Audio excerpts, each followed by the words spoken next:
Action. ഒന്നുകൂടെ പോയി. എനിക്ക് ഫോക്കസ് ചില ചാരുണ്ട്. അതൊന്നുകൂടെ പോകുമോ? അതൊന്നുകൂടെ പോകും. അല്ല, ചാരിയ ഫോക്കസ് ഔട്ടാണ് എനിക്ക്. ഇതാട്ടമല്ല ഗൈസ്. അപ്പോൾ ഒരു പച്ചയായ സത്യം പറയാമല്ലോ, അതായത് ഒരു വെബ് സീരീസ് കാണുന്ന പോലെയല്ല അതിനൊരു BTS കാണുന്നത്. വെബ് സീരീസ് എന്ന് പറയുമ്പോൾ അതിനൊരു സിനിമാറ്റിക് ഫീൽ എപ്പോഴും ഉണ്ടാവാറുണ്ട്. കാരണം ഒരു സംഭവം ഷൂട്ട് ചെയ്ത് പിന്നെ അതിന് ശേഷം എന്താ പറയുക, എഡിറ്റിംഗ് ഒക്കെ കഴിഞ്ഞ് പിന്നെ ബാക്ക്ഗ്രൗണ്ട് മ്യൂസിക് കൊടുത്ത് ഡബ്ബിങ് ഒക്കെ കഴിഞ്ഞ് ഒരു സിനിമാറ്റിക് എഫക്റ്റ് ഒക്കെ അതിന് ശേഷമാണ് നമ്മൾ അതിൻ്റെ ഔട്ട്പുട്ട് കാണുന്നത്. പക്ഷേ BTS കാണുമ്പോൾ അങ്ങനെയല്ല. റോ ആൻഡ് റഫായിട്ടുള്ള സാധനമാണ്. പച്ചയ്ക്ക് പറയുവാണെങ്കിൽ എങ്ങനെയൊക്കെയാണ് ഷൂട്ട് ചെയ്യണത് അതേപടി കാണിക്കുന്ന ഒരു സംഭവമാണ് BTS. ചില സിറ്റുവേഷൻസിൽ ഒരു വെബ് സീരീസ് കാണുന്നതിനേക്കാളും കിക്കാണ് ഒരു BTS കാണും. BTS എന്ന് വെച്ചാൽ ബിഹൈൻഡ് ദ സീൻസ്, അതായത് ഷൂട്ടിംഗ് ലൊക്കേഷൻ വീഡിയോസ്, അല്ലെങ്കിൽ വെബ് സീരീസ് ഷൂട്ട് ചെയ്യുന്ന ആ ഒരു ലൊക്കേഷനും കാര്യങ്ങളൊക്കെ ഉണ്ട്. പിന്നെ എങ്ങനെയാണ് ഷൂട്ട് ചെയ്യുന്നത്, ഡയലോഗൊക്കെ പറയുന്നത്, പിന്നെ ഓരോ പൊസിഷൻസ് ഒക്കെ ട്രൈ ചെയ്യുന്നത്, അതായത് കൂടുതൽ അപ്പീലിംഗ് ആണ് ഈ ഒരു സംഭവം. അപ്പോൾ ഇങ്ങനെ എടുത്തു പറഞ്ഞ വേറൊന്നും കൊണ്ടല്ല, മറ്റേ ട്രാവൽ ഏജൻസി എന്ന വെബ് സീരീസ് നമ്മുടെ ബൂമെക്സിൻ്റെ ഭാഗത്ത് നിന്ന് റിലീസ് ചെയ്തായിരുന്നല്ലോ. ഫസ്റ്റ് എപ്പിസോഡും സെക്കൻഡ് എപ്പിസോഡുമാണ് റിലീസ് ചെയ്തത്. അപ്പോൾ ഈ 2 വെബ് സീരീസുകൾ, അത് 2 എപ്പിസോഡിൻ്റെയും BTS ഇപ്പോൾ ബൂമെക്സിൻ്റെ OTT പ്ലാറ്റ്ഫോം വഴി റിലീസ് ചെയ്തിട്ടുണ്ട്.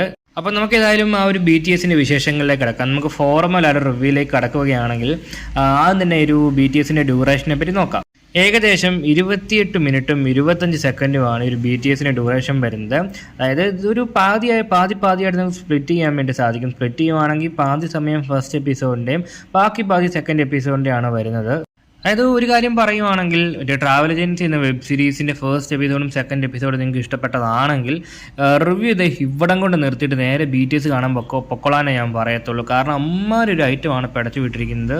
അതായത് ഉള്ള കാര്യം പറയുവാണെങ്കിൽ ഇപ്പം എങ്ങനെയാണ് പറയണേ, ഒരു തരി പോലും ഓടിച്ചു വിടാതെ, അതായത് അതിന് ഇടയ്ക്കുള്ള ഒരു സൂക്ഷ്മമായ ഡയലോഗ്സ് വരെ എന്നുള്ളത് എന്താ പറയുക അത്രയ്ക്ക് ശ്രദ്ധിച്ചിരുന്ന് കേട്ട് മൊത്തം കംപ്ലീറ്റ് ചെയ്യുവാണെങ്കിൽ വെബ് സീരീസ് കണ്ടതിനേക്കാൾ ഒരു ഇമ്പാക്റ്റ് കിട്ടാൻ വേണ്ടി വളരെയധികം ചാൻസസ് കൂടുതലാണ്.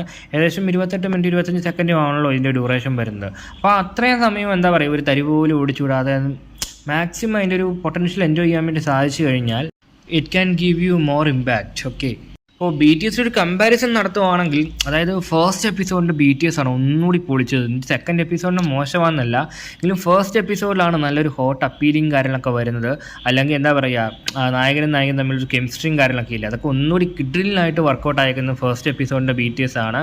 അത് ചുമ്മാ സീനെന്ന് പറയാൻ വേണ്ടി സാധിക്കും, ആ രീതിക്കാണ് സംഭവം എടുത്ത് വെച്ചിരിക്കുന്നത്. ഓക്കെ, അതായത് നായിക ഡയലോഗ്സ് ഒക്കെ പറയുന്ന ഒരു രീതിയാണെങ്കിലും, അല്ലെങ്കിൽ നായകൻ ഒരു ഡയലോഗ്സ് ഒക്കെ പറഞ്ഞു കൊടുത്ത് പറയിപ്പിക്കുന്നത്, പിന്നെ ഓരോ എക്സ്പ്രഷനും കാര്യങ്ങളൊക്കെ വരുന്നത്. അപ്പോൾ ചുരുക്കി പറഞ്ഞു വരുവാണെങ്കിൽ ഒരു കിടക്കാച്ചി ഐറ്റം വീക്കെൻഡൊക്കെ ആയിട്ടൊരു വെബ് സീരീസ് അല്ലെങ്കിൽ ഒരു വെബ് സീരീസിൻ്റെ BTS ഒക്കെ കാണാൻ ആഗ്രഹിക്കുന്നവരാണ് നിങ്ങൾ. അതായത് വെബ് സീരീസ് കാണാൻ ആഗ്രഹിക്കുന്നതാണ് നിങ്ങളെങ്കിൽ കൂടിയും BTS കാണുവാണെങ്കിൽ ഒരു 3 വെബ് സീരീസ് കണ്ടൊരു ഇമ്പാക്റ്റ് കിട്ടാൻ വേണ്ടി ചാൻസസ് ഉണ്ട്.